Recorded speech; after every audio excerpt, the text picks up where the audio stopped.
ছাব্বিশের বিধানসভা নির্বাচনের আগে রাজ্যে ত্রিমুখী লড়াই। একদিকে ভোটার তালিকায় ৬০ লক্ষ বিচারাধীন নাম নিয়ে জটিলতা, অন্যদিকে সেই জট কাটাতে ওড়িশা এবং ঝাড়খণ্ড থেকে আনা হচ্ছে ২০০ জন জুডিশিয়াল অফিসার। আর এই গোটা প্রক্রিয়ায় প্রতিবাদে আজ ধর্মতলায় ধর্নায় বসেছেন মুখ্যমন্ত্রী মমতা বন্দ্যোপাধ্যায় খোদ নিজেই। সব মিলিয়ে ভোটের আগেই তপ্ত হয়েছে বাংলার রাজনীতি।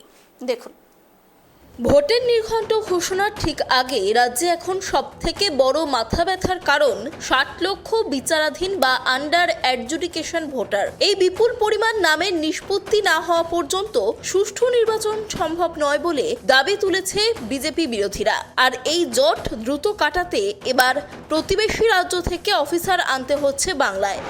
ভোটার তালিকার অঙ্ক, মোট বিচারাধীন নাম ৬০,০৬,৬৭৫।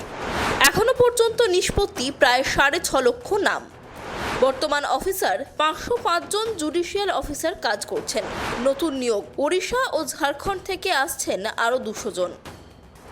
আগামী দুদিনের মধ্যেই রাজ্যে আসছেন ২০০ জন জুডিশিয়াল অফিসার। তাদের মূলত দক্ষিণবঙ্গের ৮টি জেলা, উত্তর ও দক্ষিণ ২৪ পরগনা, ২ বর্ধমান, হাওড়া, হুগলি, বীরভূম এবং নদিয়ায় মোতায়েন করা হবে। সুপ্রিম কোর্টের নির্দেশ মেনে চলা এই স্পেশাল ইন্টেনসিভ রিভিশন বা এসআইআর প্রক্রিয়ায় প্রতিটি নথিপত্র খতিয়ে দেখা হবে। তবে কমিশন স্পষ্ট জানিয়েছে, যাচাই মানেই নাম ওঠা নয়, বৈধ নথিপত্র থাকলেই কেবল ভোটার তালিকায় জায়গা মিলবে। কমিশনের এই তৎপরতার মাঝেই সংঘাতের আবহ তৈরি হয়েছে রাজ্যের সঙ্গে। এই বিশেষ সংশোধন প্রক্রিয়ার প্রতিবাদে কলকাতার মেট্রো চ্যানেলে ধর্নায় মুখ্যমন্ত্রী মমতা বন্দ্যোপাধ্যায়। তৃণমূলের অভিযোগ, ভোটার তালিকা সংশোধনের নামে সাধারণ মানুষকে হেনস্থা করা হচ্ছে। ভোটের মুখে একদিকে আইনি লড়াই, অন্যদিকে রাজপথের আন্দোলন। এখন দেখার এই ২০০ জন অফিসার আসার পর ভোটার তালিকার জট কতটা দ্রুত কাটে। অভ্রদীপ দাসের রিপোর্ট, কেটিভি বাংলা।